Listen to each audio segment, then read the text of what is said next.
Tanggapi gugatan Uni Eropa, Mendak, pemerintah siap perjuangkan nikel Indonesia. Pemerintah Indonesia siap memperjuangkan dan melakukan upaya pembelaan terhadap gangguan Uni Eropa atas sengketa kebijakan terkait bahan mentah DS592. Hal ini menanggapi langkah UE yang secara resmi untuk kedua kalinya meminta pembentukan panel sengketa DS592 pada pertemuan reguler Badan Penyelesaian Sengketa DSB Badan Perdagangan Dunia WTO pada Senin 22 Februari 2021.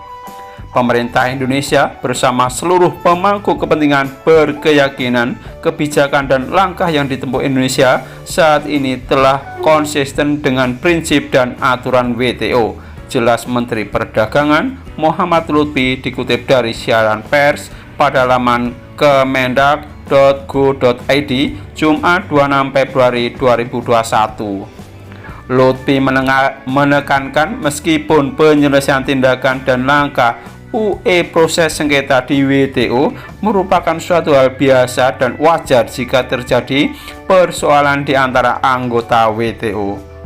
Tindakan dan langkah yang dilakukan UE tentu dapat menghalangi proses pembangunan dan kemajuan Indonesia di masa yang akan datang, baik secara langsung maupun tidak langsung.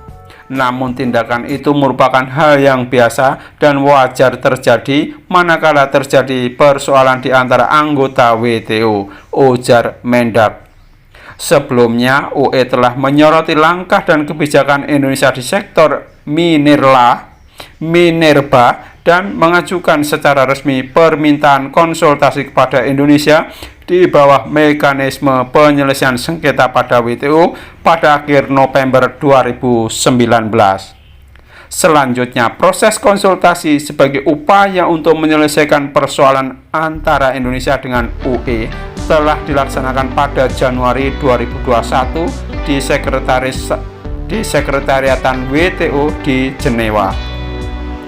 Dalam proses konsultasi ini, pemerintah Indonesia telah menjelaskan atas pokok-pokok persoalan yang diangkat UE seperti pelarangan ekspor, persyaratan pemrosesan di dalam negeri, kewajiban pemenuhan pasar domestik, domestic market obligation, mekanisme dan persyaratan persetujuan ekspor dan pembebasan bea masuk bagi industri.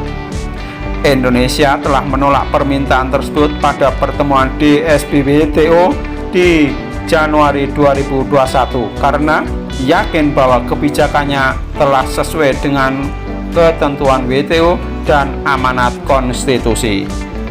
Namun dalam pertemuan reguler DSB WTO pada Senin 22 Februari 2001, UE secara resmi untuk kedua kalinya meminta pembentukan panel sengketa DS592.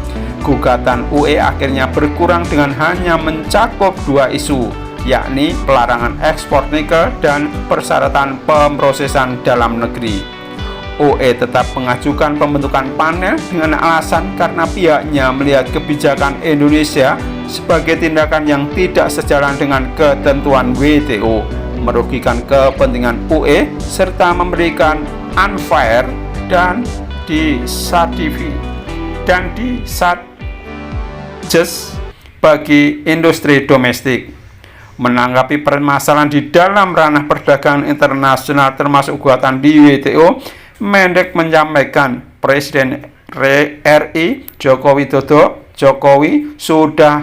juga telah memberikan arahan untuk menghadapinya secara maksimal sehingga tidak mengganggu agenda pembangunan nasional.